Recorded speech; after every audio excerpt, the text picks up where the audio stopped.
everyone. Welcome to Raw. My name is Tabitha Polenz, and I am the Integration Manager for Levelheads, as well as the President at Veda's Living. I have some guest speakers on today, and we're going to be talking about brain health, building your brain's resiliency. So the guest speakers that we have on today are co-owners of Brain Ops Group, and it's Mary R. Rensel, MD, FAAN, and ABIHM are her credentials. Mary Rensel is an MD and an assistant professor of medicine at the Cleveland Clinic Lerner College of Medicine and director of pediatric multiple sclerosis and wellness at the Mellon Center of the Cleveland Clinic. That's a mouthful. She has graduated from the Medical College of Ohio and completed her neurology and neuroimmunology fellowship training at the Cleveland Clinic. She is boarded in neurology and integrative medicine and is a fellow of the American Academy of Neurology. Dr. Rensel's work has focused on adult and pediatric multiple sclerosis, brain health, and integrative medicine. Her work in academic medicine often interacts with wellness, advocacy, innovation, and strategic initiatives. She serves on the International Pediatric MS Study Group and is on the steering committee of the National Network of Pediatric MS Centers. She is a Best Doctor of Cleveland since 2010, per the Cleveland Magazine. She is the president of Women's Professional Staff Association of the Cleveland Clinic. She is an active coach, mentor, scientific reviewer, clinical researcher, activity director, and speaks nationally. She has also appeared on numerous media outlets, including a spot on Good Morning America. Welcome, Mary. Thanks for having me, Tammy. It's great to be here. You're welcome. And our other guest is Ali Hively. She is the founder and CEO of Brain Ops Group and the founder of Keisha Lifestyle Consulting.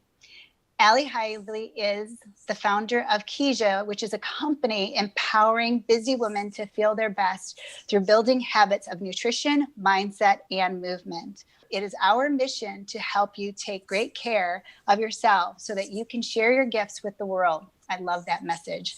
Keisha helps companies and individuals break through their busy lifestyles to manage stress, lose weight, gain energy, and live their best life. Ali has created a signature lifestyle program to make positive change possible and long-lasting. Ali holds a master's degree in education and curriculum.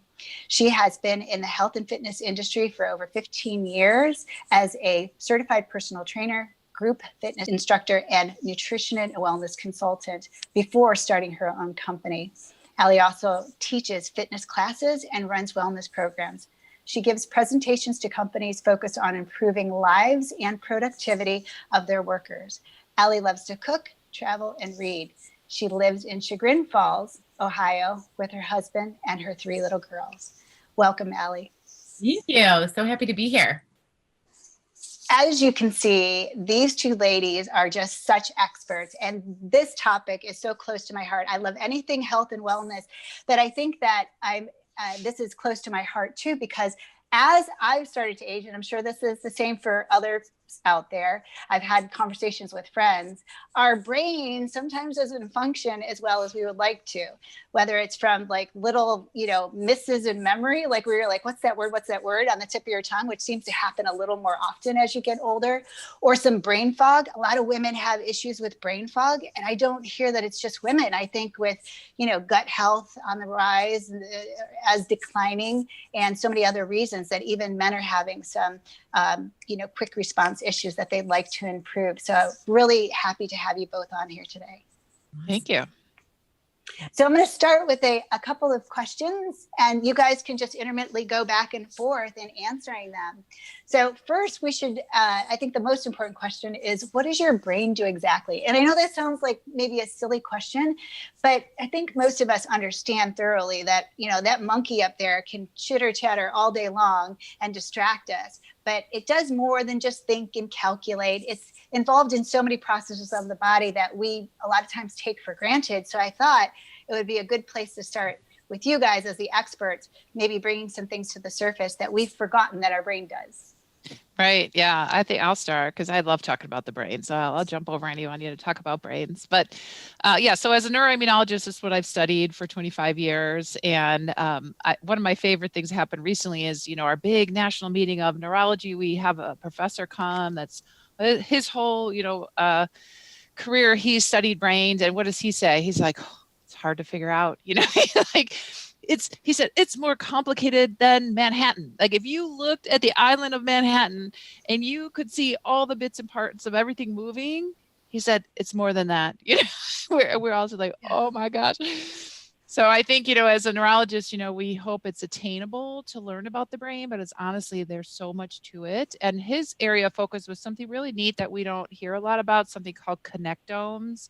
So typically, as a neurologist, probably my brain connects like maybe another neurologist because we have similar area of interest in what our brain likes to do. So like you say, oh, I'm in the zone or in the flow, like things that are easy for you, it probably means your brain connects a certain way. So if we had to think like, what is the brain? It's an organ, sits inside our skull. It's only a couple pounds, 2 or 3 pounds.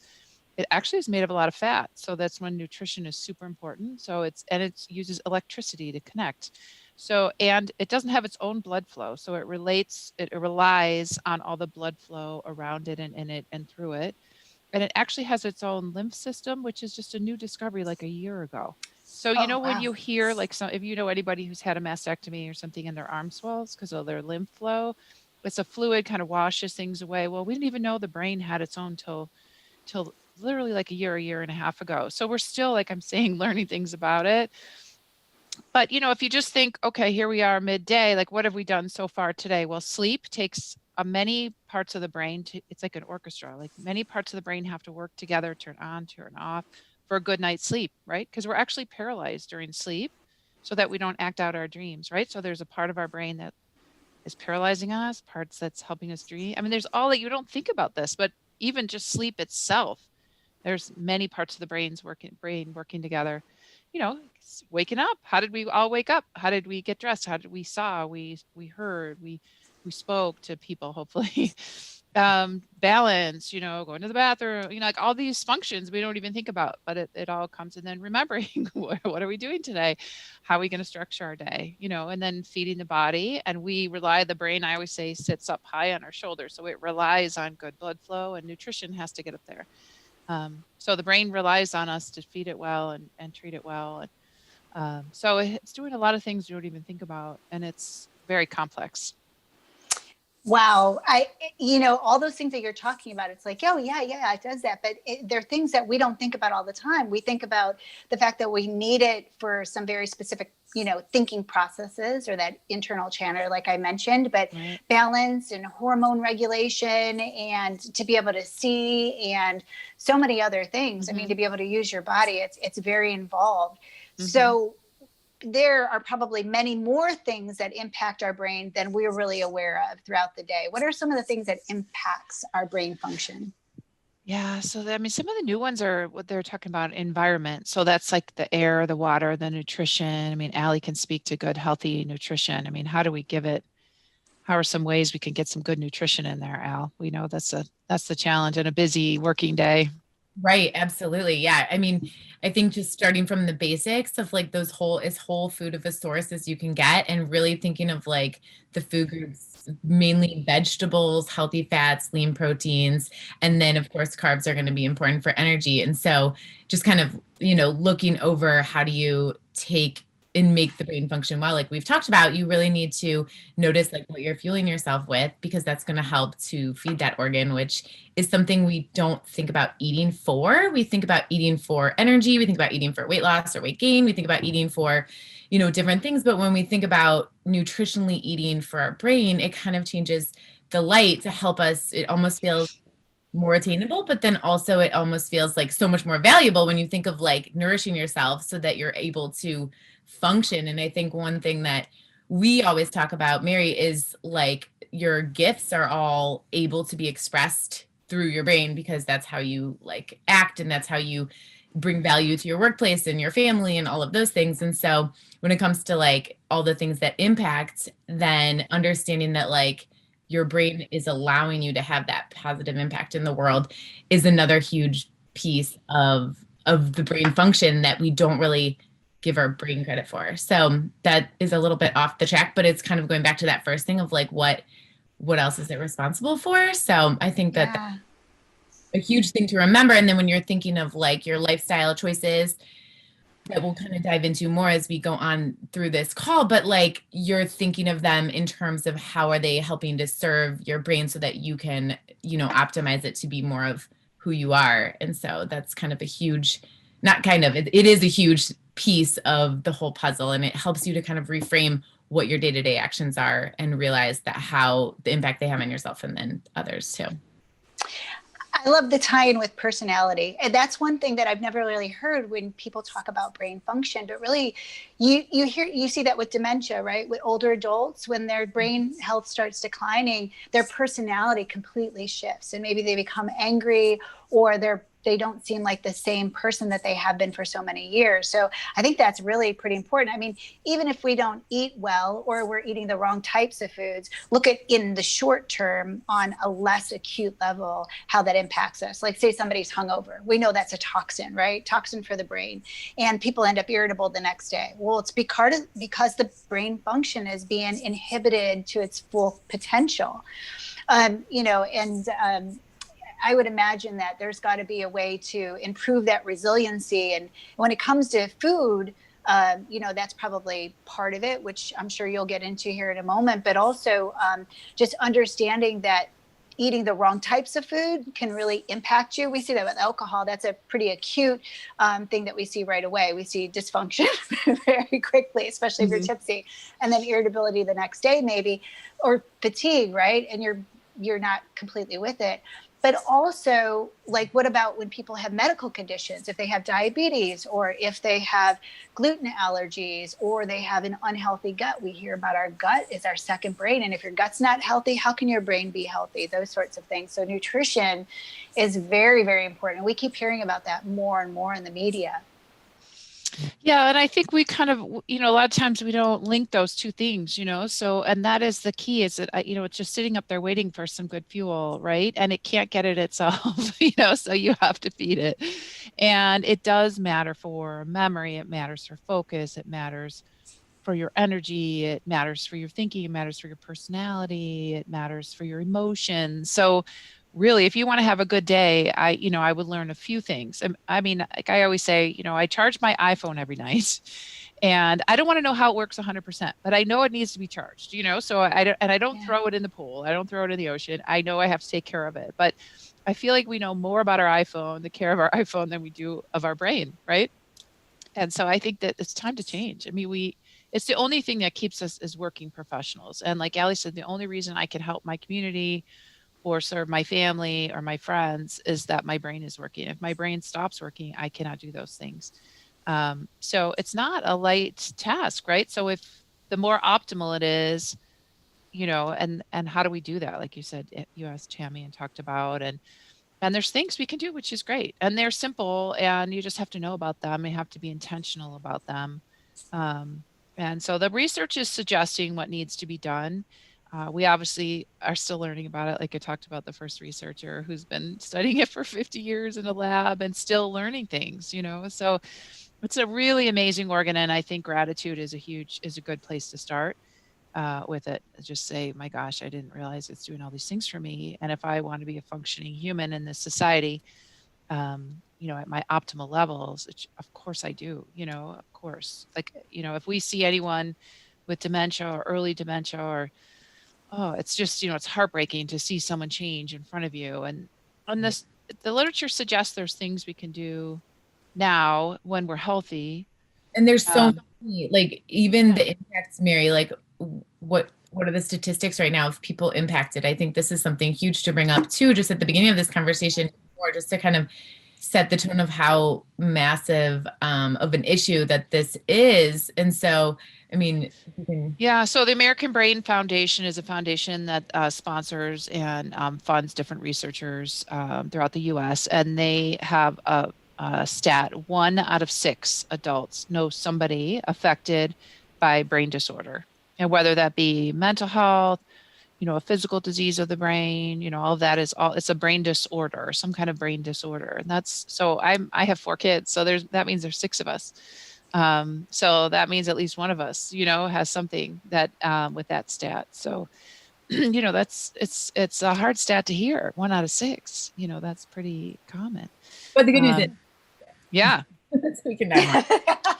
Well, and it's the kind of thing, I think, like my son just got his driver's license. He had to take a class on learning about the car, but he never had to take a class so far to learn about his brain, so I don't think that's fair. In my world, there will be a brain class when you're young so that you learn about it.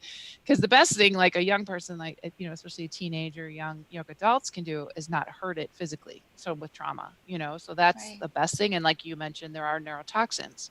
Yeah. And alcohol is one of them, especially for young brains. Alcohol has devastating effects in young brains. But nutrition really hasn't been put in that category, but I'm sure someday it will. That if certain things that you eat truly are toxins for the brain, we know excess glucose on nerves, it can't work as well. We know what it's almost like a hangover, like you said, with alcohol. You eat too many, I don't know, cookies or something, you're in a fog too, so I think we all know that, if our nutrition is not optimal, we have felt it, that it's not worth it. To me, it's worth it to eat a whole food diet, like Ali had mentioned, because my days are so much better. Yeah. You're clear and you're on and you're in the zone. I noticed a difference and I had to change my diet. I mean, I have MTHFR, both of my SNPs are turned off. So I need, higher vitamin Bs and then in the natural format versus the synthetic. I was having a lot of difficulty. This is, like I said, a topic close to my heart because I remember sitting in meetings and in living a healthy lifestyle for so many years and exercising and drinking lots of water and doing all the right things. And hoping that I wasn't called on because I was having such a difficult time concentrating and couldn't figure out why. Like it was the celiac and the gluten allergy and the MTHFR. My body wasn't getting the nutrients that it needed to be able to function properly, to get what it needed from food. But then also I was consuming foods that were inhibiting max efficiency of my body. And if you can't break down foods and it's creating inflammation or it's creating whatever symptoms within your system, your brain seems to be one of the first things that are impacted. And sometimes it's like a frog in boiling water where it happens so slowly over time that you don't recognize that what you're eating and drinking is really, or the lack thereof, is really impacting why you're having some concentration issues. Mm-hmm. So what are some of the things that people can do that would improve the resiliency of their brain? And I know we talked about nutrition, and that's really pretty important. And I also understand that there's a balance that needs to be had with nutrition. So many people are on these restricted diets, and I would assume those can impact it. So what are some of the resiliency things that people can do to promote a healthy brain? Well, I think one thing that's happening these days, nobody has extra time, right? So we just boiled down all the research to 3 main areas to make sure you're active in these 3 zones. So one is connection, even if it's on Zoom, we have to see humans and interact with humans for our brain to stay healthy. And you have to be intentional about that because like I'm saying, I see patients day to day and some patients don't see a lot of humans. So they have to Zoom or talk to people, and you have to be intentional. These days with COVID, it's super hard. But sometimes as a friend or a neighbor, we have to help people out so they can stay connected, even though it looks differently these days with COVID. Then lifestyle, how do we live our day? How do we fill our day? What do we do? So that's what, lifestyle, and that doesn't mean anything fancy. I think, and wellness doesn't mean anything fancy. Some people are kind of put off by that term, but it's just how do we live, And then emotional processing, like we've talked about. I mean, mental health is a priority right now because of COVID. We're all stressed and we have so many uncertainties day to day. So if we're active in those 3 zones, so we're from Cleveland, Ohio, right? So we call it the CLE program. So make it real easy for folks. So it's, it's connection, lifestyle, emotional processing. And we're generally good at 1 or 2 of those, and one of them's not our favorite place maybe. And so we need to make sure we're balanced in those areas. Yeah. Oh, I like that. Super simple. CLE. Mm-hmm. Super simple. CLE.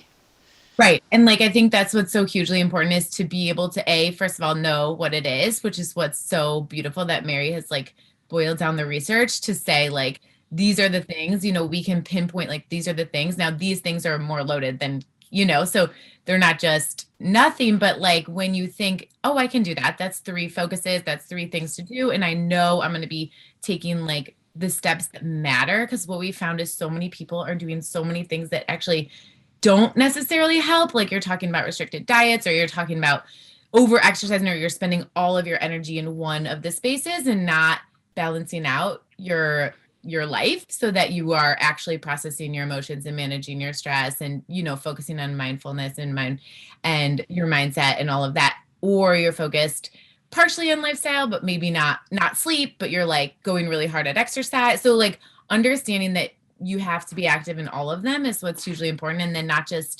taking it to the next step. So knowing what you need to do is so huge, because the wellness world is so oversaturated, and you're kind of like, what do I even believe? There's so many different people telling me different things. And then of course you add in like the gimmicky products, and it's like boiling it down to like what matters most, and then actually taking action in those spaces. So you're not just like, okay, I know this matters, like, but where is it on your calendar? Like, where is that connection? Where is that lunch with a friend? Where is that Zoom meeting? Where is that virtual book club, or whatever it is, So I think then taking it to that next level for people is where they're going to see the actual progress in their day-to-day life. They're going to see more energy. They're going to see better focus. They're going to see an improved mood, because you need to go, with both, with like knowing and doing. And then together you're going to be able to like really impact that optimization. Oh, that's great. So one of the, it's a simple concept, but what I got from that mainly is that there's a lot more unpacking to that simple concept. And that's where the two of you come in to work with individuals, where you go, here's the concept, let me simplify it for you. But you literally do a full assessment with individuals that you work with, and you do symptom surveys to figure out what's going on with them, assessment on, where they stand currently. And then you help them unpack those simple concepts into a more robust plan, it sounds like. Absolutely. Right. Exactly. Because I think that's the difference when you know something and you are able, like we just said, to do it then. And like, how does it look in your life, and recognizing that it can look different than your neighbor, your friend, your sister. It's just a matter of like making it happen. And then of course, looking different now during this COVID world than it did a year ago, or than it may next year. So how do you continuously adjust and make sure that you're being active in these spheres? And of course, there's going to be, life constantly changing. So you really need to have those foundations for your resiliency set so that you can flow with things. And then you're able to, maintain your optimal brain function no matter what is happening around you. So I notice you talk a lot about brain health, but you also talk about brain optimization. Can you clarify? Well, I think that we're not always sitting in the doctor's office, right? So we have to live day to day and make all these decisions day to day. And there's not right now like a measure, like a blood pressure measure. You can, kind of go into Drug Mart and get your blood pressure checked. So how do you measure how your brain is doing that day? Well, we've all had those wonderful days, right? Like we're all just like, oh, everything went smoothly. I hit all my meetings. I nailed it. I had this project, felt great. Everything went well with my friends and family. Like, what happened on that day? You've had those days, right? I mean, everyone's had those days. Like, what did I do? And well, if you look back a few days probably before that, you're probably eating well, you're probably sleeping well, maybe you journaled, you talked to a friend, you probably were active in these spheres. And then, this matters. I could have these days more consistently, so there is not one measure of brain health because the brain does so many functions, but there's a measure of optimizing it for you. How do you live your life? Where do you want to go? What are your days like? How is it today? Where do you wish it was? What do you wish worked better? And, all of us, as working people, we're trying to figure out how to make it through the day. Being on computers is exhausting. Not seeing, not be able to get to the gym is annoying. Like there's a lot of annoying things because so many things have changed. So it's a new day. And so we have to figure out how to optimize today.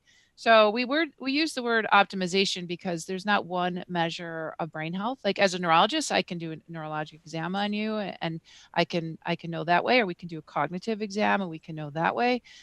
And we could do a vision exam, we can know that way. We could do a hearing exam, right? We could do speech evaluation.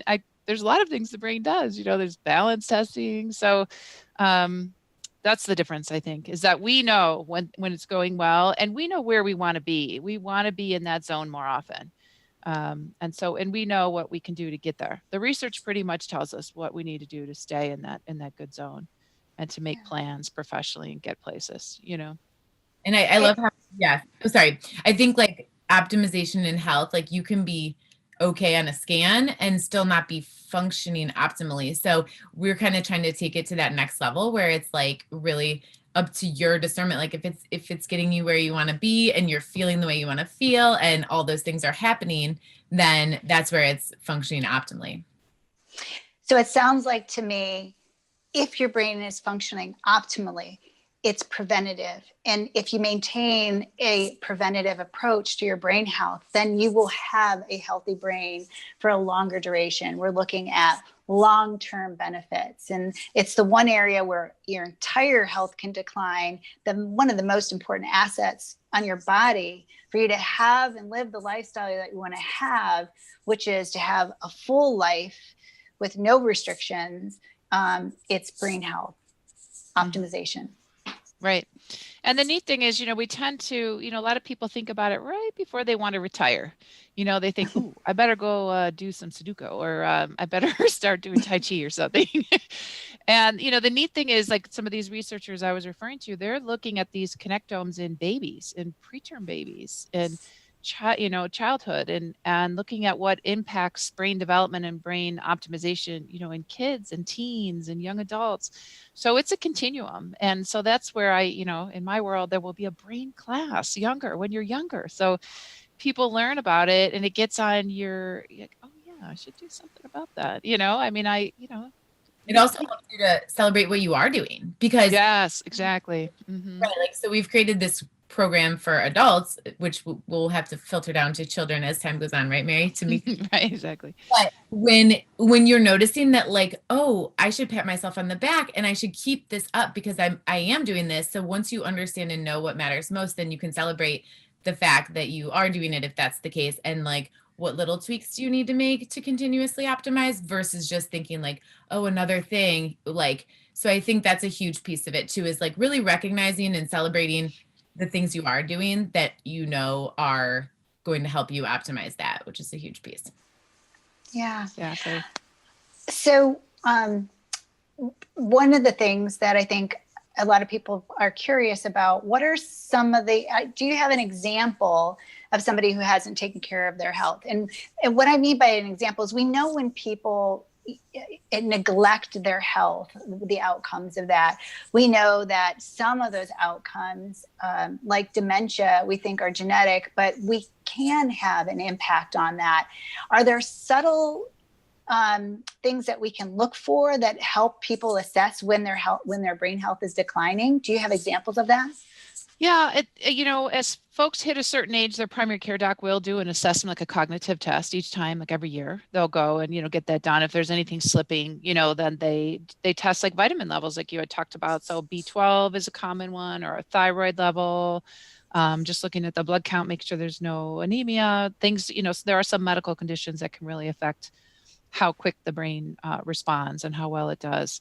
But there's some really interesting studies looking at even folks with the risk of having Alzheimer's in their family, if they had healthy lifestyle activities, especially a few of them. There's a big study that just came out of Chicago. If they did one or two things, it helped. If they did 3 or 4, it helped a little more. But if they did 4 or 5 healthy behaviors for a consistent amount of time, as this huge group was looked at in Chicago, it can have, a really dramatic effect. I mean, if you know anybody with dementia, you really would love to have a few more years with them, right? So if it can delay, some of these studies suggest it may be able to delay some years or maybe decrease the risk of having it at all. Some of these lifestyle interventions. And when we talk about diet, it looks like the Mediterranean diet so far suggests that it may have an impact. So again, the whole food diet, healthy, good, yummy, Greek, Spanish, Italian diet. So yes, there are some things you can do today to plan for your tomorrows that the brain would function better, and long term too, which is really exciting news. Yeah. Well, supplements was one of the questions that I had next, actually. Yeah. So what suggestions do you have? And before you answer that question, I do a lot of research on my own. I've been health wellness for, over 30 years. So there are things that came about in my life where I realized, like, even just things like neurotransmitters. I noticed that I had a lot of the symptoms of like low serotonin, low dopamine. So I would start taking supplements. But then when I found out that I had MTHFR, that also ties into that. And, taking a B complex that has very specific Bs in it was very helpful to that. And then I didn't have to take other supplements. Is there a supplement regimen that you would recommend for people? Some of these more specific micronutrients that I'm talking about, I would always encourage people to go see a doctor like yourself that understands the interactions that these supplements play with maybe contraindications when it comes to prescription medication, or to do an assessment so that they can better understand whether they need these supplements or not. So where would you tell people to start? Yeah, so absolutely always start with your primary doc and just make sure the common medical conditions aren't present. So vitamin B12 deficiency is super common. So it can cause memory problems, focus problems, numbness. So a lot of very common neurologic symptoms. Thyroid problems can. So definitely start with a primary care doctor. I mean, one thing we've heard a lot about COVID is we've heard a lot about medical studies. We've learned all about like the level of medical studies and how much that we can put behind certain levels of studies. And right now, looking at all the studies done on supplements and at least dementia or memory loss related to dementia, there is not one supplement that can change that. There is not one cure. So again, when people are like, what's the pill? Can I just take the pill? Is there one pill? The research has not confirmed there's one pill. Sorry, guys. So that's why, these three areas are important, because the research shows we need to connect with humans. So we need to live a healthy lifestyle. We need to learn about our emotions and how to process them. That's kind of where the money is right now. But like you've said, Tammy, I mean, if you have a medical condition, by all means, treat that. And people should be assessed for things, especially if you're having symptoms, even just fatigue or cognitive fatigue, that should be looked into with your primary doc. Yeah, that's beautiful. It's very complex is what you're saying. I mean, if you're not getting enough rest, then your brain's not going to function properly. If you're not getting enough nutrients or water, your brain's not going to function. If you're aging and your hormones are off, then that's going to impact the way you think. If you're under a lot of stress, like you don't see people, or you see people too much or too many Zoom calls or something. Right. All of those things can impact you, and not exercising can impact you. Exercising too much can impact you. There has to be a balance, but working with a professional like you and Ali is very important to be able to assess what might be going on there first. So what would you suggest? Where would you suggest an individual starts? I know you said start with your primary care. Are there some things that they can do at home on their own, in conjunction with scheduling with their primary care physician? Yeah. What do you think, Ali? Where does someone start with the health coaching? And yeah, I think exactly. I think first, we have a couple guidelines that we like people to take to their primary care and just say like, hey, make sure I'm in these healthy ranges for these things, because then just about your overall wellness. But when it comes to where to start, I think starting is a huge thing, because so often there's like a fear around starting, and you want to do it right and you want it to be perfect. So maybe you shouldn't start now because you're busy and COVID and blah, blah, blah. So just starting is the first step, and really recognizing, like going back through, like we talked about the CLE, so the connection, the lifestyle, and the emotional processing, and just taking a second to notice, like if you were going to rate yourself on a 1 through 10, how are you doing with connection? Do you feel like you're pretty connected right now in this disconnected world? Or is that somewhere that maybe you'd rate yourself a 5 or 6, and then that's where like you could increase some connection calls, maybe call someone when you're making dinner, or put something on your calendar to kind of write out a little list of who you're going to connect with, put some intention behind it. And then doing the same thing. So lifestyle, where to start with lifestyle? Well, first of all, where are you right now? Are you exercising regularly? Did you hit the pause button on that? Because all things that are happening right now. So I think the first step to starting is just like a little self-assessment, and just recognizing like, where are you in these spaces?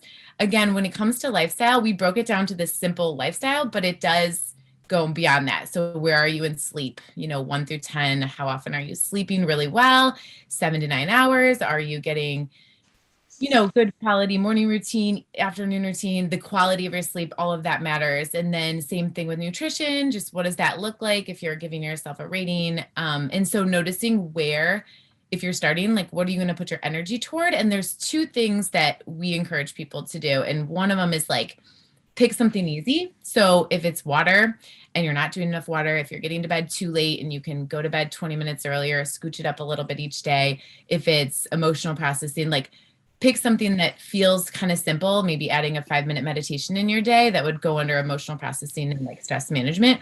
Or sometimes people need that like big bang, like, I need to make a big change. Like, I'm going to stop drinking, or I'm going to stop, I'm going to start exercising 30 minutes every day. So depending on your personality, depending on your life situation, depending on who you are and what you need and what you'd rate yourself, like, I think starting is going to be different for each person. And that's what we really encourage. And like, what we really preach is that like, you have to make this yours. And so you really need to evaluate where you are, and then like, how do you move forward, and what do you feel like is the most important place to put your efforts and your energy. And while we do want you to be active in each of those spheres, something's probably going to be easier than others, So depending on how busy your life is right now, depending on what's going on with your work, if you have an extra time for a phone call, or if you have time that you really need to, figure out that stress management because you're noticing your blood pressure is going up and you're noticing that it's actually impacting you. So I think that's one thing we really encourage and we really like teach, is that the first step is noticing where you are and what needs the most attention, and then what you have, what your resources are. You personally, not necessarily like financially, but like, what energy resources do you have, time resources, and like, where can you put those to give you some consistent action? Because that's the other huge piece of it, is like, you don't just want to they don't expire. Nothing that we're talking about, you're never done. You're never done with nutrition. You're never done with fitness. You're never done with emotional processing. So you do need to figure out ways that you can continuously make them happen over time, and not just say like, all right, finish that 30-day. I guess I'm done. Like, you're never done taking care of your brain and optimizing it. So you want to create the habits that make it easier for you to save the time and energy, and then you can continue on with them. So that's kind of a loaded question, but I think it's a good one, because the first step is just assessing and kind of figuring out where you need to go and put those energies. Okay. So to reiterate, tell me if I got this right. It sounds like first you have to self-assess, and you have to self-assess, how your sleep is, how your nutrition is, how your water is, if you're active enough, if you're if you're, overactive, like working too much, have good work-life balance. Start there. The next step would be just do it. Take a step, pick something and make some progress there. Like, go for a walk or take a nap. And then from there, schedule a session with your primary care physician or experts like yourself who do this all the time. And then lastly, you got to keep going. It's not going to stop, in 30 days after a challenge or because you did it once. This is a lifelong habit. Yes, exactly. And I think one other thing to notice, it's interesting, like, I was so amazed with like Mary's research on the fact that you need to be active in all of them. Because so often, if you do have that like high achiever women, the women in this community that are taking good care of themselves and stuff, but we might be focusing more or all energy on like only a few things, and just knowing that like balance is good to be in all of those. So maybe you're kind of like squishing all your emotions, but you're like getting really good exercise and sleep and nutrition, but just noticing that like, you don't need to be perfect in what, like, you need to be balanced in these things to really optimize your brain. So just kind of keeping that in mind, because sometimes we get a little hyper focused in one of the spheres, and it's just remembering that like, you can't drop one ball while you're picking up another one. Yeah, Tammy, that I do want to congratulate you on the community you're building through Vedas, because I think that's really neat, so it is connecting professional women, because that is sometimes, the challenge is that you put all your energy and all your emotions, everything into your professional life, and people move here maybe, and then they moved here during the COVID or something, and they don't even have any, connection. So I think that's really awesome what you're doing through Vedas, just to connect professional women, because I think it'll be, wonderful outcomes just throughout the community when you combine high power women that don't sit around and they really want to get things done. And, yeah, and you connect those minds, like, yeah, it'll be amazing. So thank you for that. Oh, thank you. Thank you both for participating. One of the things that I really focus on, and actually is in my book on nutrition, well, exercise and nutrition, Think Fit to Be Fit. It reminds me of what Ali was just saying. I put together a chart, and it was called the Wall of Despair and the Wheel of Success. And so the Wall of Despair is really all the things that you're kind of missing the boat on. And there's an assessment in there where you're like, are you exercising regularly? Are you eating healthy? Are you doing things that are spiritually fulfilling? And Veda's living is spiritually fulfilling for me. We're going to be doing some things where we volunteer and some things where we're doing, helping other women to elevate. So are you doing all those things? Are you emotionally taking care of yourself? Are you establishing boundaries? All those sorts of things. And when you're not successful, then you're blocked from getting where you want to. And the wheel of success is balance, exactly what you were saying, Ali, where, I have it broken down into heart, soul, body, mind. And so your soul is like spiritual fulfillment. And then, there's mental health and emotional health. And then there's physical well-being and, exercise and nutrition. And so instead of putting a space on the wall, a block on the wall, you put a space on the wheel. And when the wheel is balanced, then it can go faster. And the more spaces you put on the wheel and the bigger the wheel becomes, the faster momentum that you get. The problem is that if you're focusing strictly on fitness or strictly on diet, but you're skipping all the other things, it's a lopsided wheel, and it's going to be just as bad as that wall. So it sounds like we're all on the same page with exactly what we're trying to accomplish. Oh, that's a great image. Yeah, I love that. People get balance. And I think the other thing that brings up is sometimes you can do one thing that might hit a few of those areas, right? So like you said, if you're volunteering and you're connecting, look at you. So then, and it's something spiritual and it's good, and maybe you're physically active. So sometimes we can hit, check a few of those boxes, and and it can hit a few of sides of our wheel, which is awesome. The other thing to say is that humans, we need to celebrate, right? So even if we if we're new exercisers and you walked 5 minutes a couple times a week, then you celebrate, so don't forget to celebrate, when you hit those wins. And if you set a goal very low, and then if you achieve it, just set another little goal. So humans are tough to change. I mean, we're all going to acknowledge that. I'm sure all three of us have seen that. It's tough, as and we're no different, so we have to celebrate when we actually are moving forward, we're trying to get a new habit, which I know you guys can speak to so much better than me, but it's getting a habit into our brains can learn, and they can remodel, and they're neuroplastic, so they can get us there, but it takes a little while. So so we need to celebrate all the steps towards our goals. In compassion with yourself. Like some people think if they're not 100% perfect all the time, if they don't I always would tell my clients, take a nutrition vacation. They'd come in and they'd feel very guilty and beat themselves up psychologically because they had some, a treat, chocolate cake or something. I'm like, you eat well all the time. You have to take a nutrition vacation, just like you have to take a physical vacation. Give yourself a break, have compassion for yourself. Yeah, I love it. Yeah. You ladies talk about Mission Beautiful Brain. Can you tell me more about that? Yeah. Do you want to go, Al?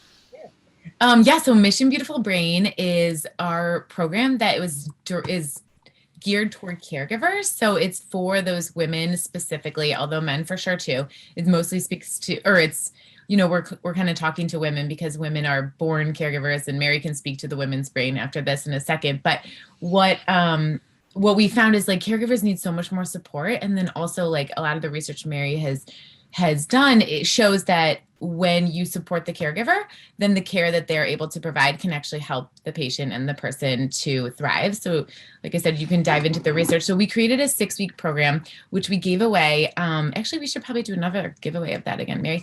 But we gave that away this spring when COVID was really starting out in April and May, and we gave it to caregivers. And we had a lot of women run through the program and feel really good and supported. So we took them through all of these areas in regards to connection, lifestyle, RCLE, so connection, lifestyle, and emotional processing.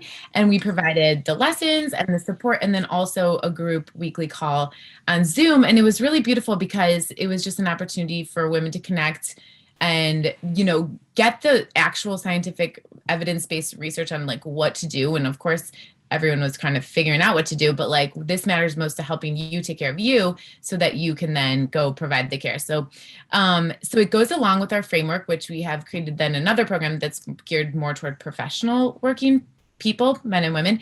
But this one specifically has like such a place in our heart because it's for that women caregiver. So whether it's a mom or it's, a person actually like a healthcare worker or, a daughter taking care of a family member, that it is how do we help you take care of you from a brain resilience perspective so that you're then able to get out there. And yeah, Mary, share a little more on the research on that, because I think it's really beautiful how women are their job, in our soul job in a way. Yeah. Yeah. So yeah, there's some interesting what are called functional MRI studies. So that's when folks go into an MRI and then you kind of see what parts of the brain light up during certain activities. And women, when we look at something, we assess, and we know this, I guess this is not news to us, but we know how we see something, but we know when we see, let's say, a group of people, or we're looking at a group of faces, we sense the, we'll say the affects, like the moods of all the faces, more so than generally on average, than a male would. So as caregivers, let's say healthcare workers, when we're in certain situations as women, healthcare workers, we sense emotions more so, is what the study suggests. So it's a heavier emotional toll on us than on average, that some of the male brains when they are assessing certain situations. So we need to acknowledge that we have a different experience through some of those studies. So then we thought, how can we support the caregivers? Because again, it's a hugely important role in our society. So women are caring for, grandchildren, babies, children, all levels, neighbors, friends, and generally like caring for so many, but not so much for themselves. So if caregivers aren't cared for, communities fall apart, honestly, so we want to, just give some support to the caregivers, and that's why we gave it away to the medical caregivers, right at the hot time of COVID, which continues. But our mission is to help women too. So with the mission, these courses, of course, come together just to support brain resiliency. But in that caregiver program, it's like by helping to take care of the women, then they take care of the world. And so we're kind of building out that, mission of keeping your brain as beautiful and resilient as you can. So. I love it. I just had this conversation with a friend yesterday who put in a lot of hours helping a lot of other people, and she forgot to take care of herself. And it took a toll on her emotionally. And, the first thing that I said to her is, you can't keep pouring your life force out and helping others and not receive. We have to receive as well. It takes such a huge toll, and it creates when you're around people all the time, because of, the way Mary put it, we're assessing and internalizing the emotions of those around us because we function differently. Like it can be an emotional roller coaster. It's really, really difficult. Mm-hmm. Yeah, and that was the point of the program, is to give some skills and acknowledge what, first of all, support, and then skills on how to sneak in a healthy lifestyle when you're super busy, Yeah. And do what matters, because there are there are a lot of ads and, all that kind of things on social media, et cetera, saying that they help on different products, saying that they help. But unfortunately, there's an unregulated industry that's allowed to say that they help, and without any science behind it. So we try to just distill the important facts and stay active in those areas that really matter. Save time and money really that way, honestly. I'm all about efficiency, Right, Yeah. right. Yeah. Who would think brain optimization, brain health, we're talking about efficiency, but really Yeah. we are, right? Right? Yeah, we are. Efficiency Yeah. is our biochemistry, and Yes. it equates to efficiency within our life. Exactly. So you've mentioned that there are lots of positive things that can be an outcome with the brain. Do you have a success story that you'd like to end with of, someone who is having some trouble and they kind of went through this program and changed their lifestyle, and it proved to create some amazing impacts in their life? Yeah, Allie tends to coach them through. Why don't you talk? Allie's the coach. Yeah, she's got the boots on the ground. Yeah.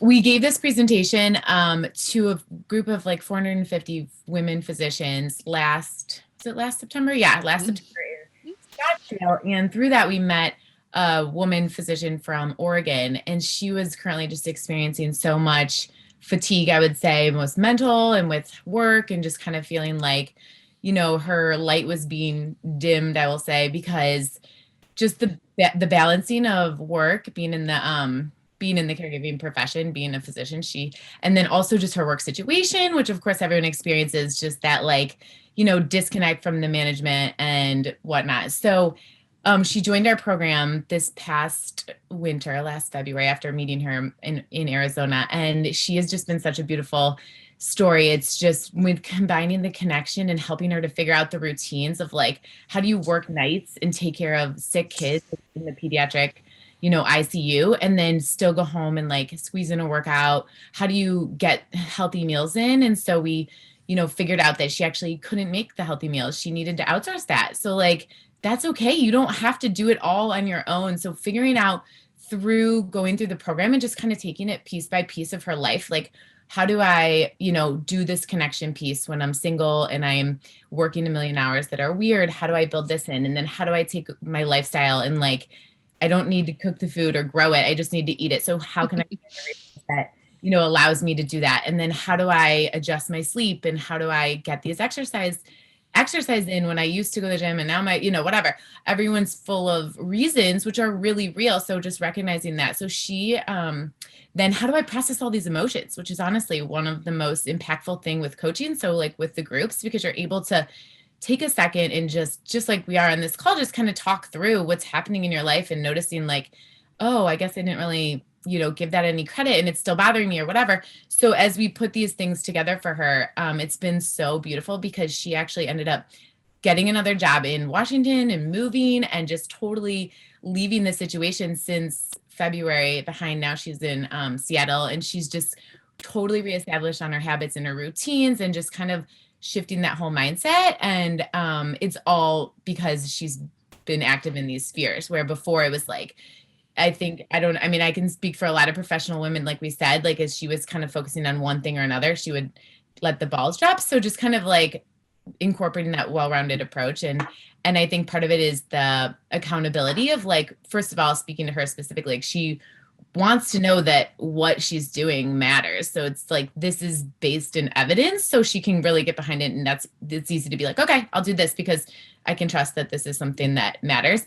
And then also having that accountability to know someone cares about if you do it. And like, how do you get through these regular obstacles that feel huge, but also when there's nothing wrong, then you're kind of like, I don't know if I need support because nothing's really wrong. It's just not really working. So you're like, well, then you need support, So how do you do that? And then you can just see the effects. It's so amazing to kind of look back and be like, look, you left that work situation, you moved, you created this whole new environment, and you're able to really run with it. And then you can kind of bring that positive energy that you want. So yeah, she's been a really great success story. And we have a lot of like more, I would say, simplified ones where people are just like, oh my gosh, I feel so much better because I'm, now taking care of myself better and I'm making myself a priority and those type of things, which are huge. But yeah, it's been fun to watch like that journey unfold. So that's a great story. I think there's a lot of people out there that still don't realize, as women, we take on a lot, right? We want to take on all the responsibility, clean the house, cook the food, do well at work, lead a team, take care of children, whatever those things might be, take care of parents. But it's okay to go to somebody, and then you're like in the forest, in the tree, you can't see the forest for the trees sort of thing. So having that coach there to say, let me lift you out of that. Let me give you some perspective, and then be that support system that's there. And like, we've got this together.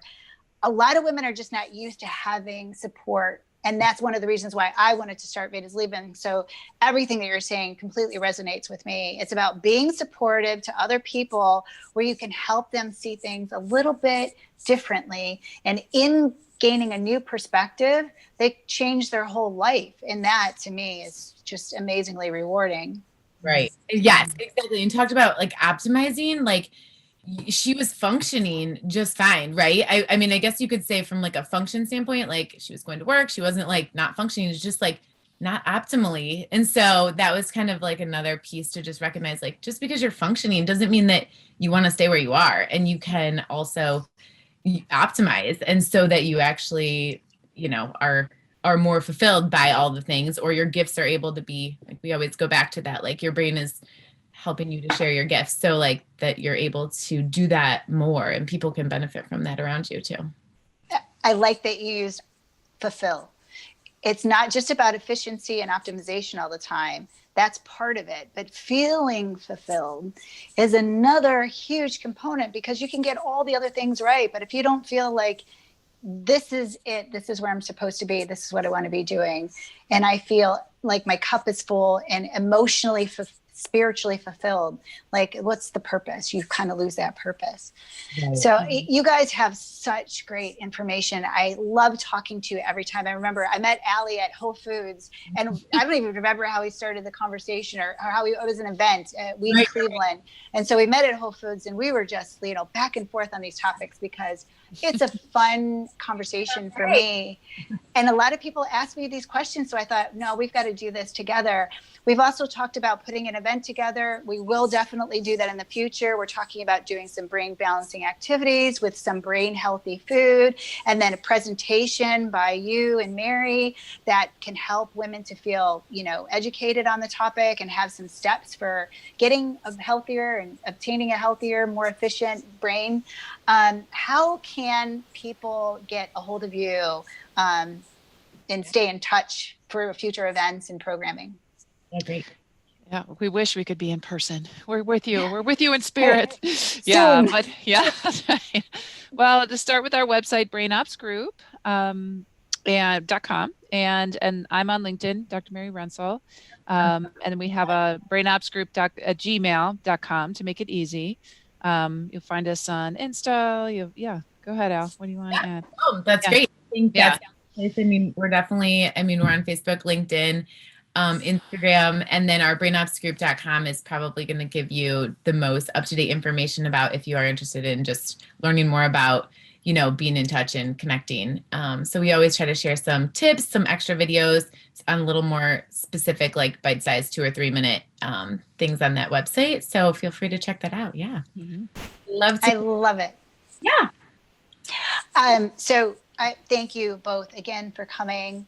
Thank you to all of the viewers that have been here with us today. I'm going to have all that information that they just mentioned on how to get a hold of Ali and Mary at the bottom of the screen, so you'll easily be able to connect with them. We'll definitely do some events in the future. Don't forget to like us on our YouTube channel, Veda's Living. Connect with us on our social media sites, LinkedIn, Instagram, Facebook, and start taking care of your brain today.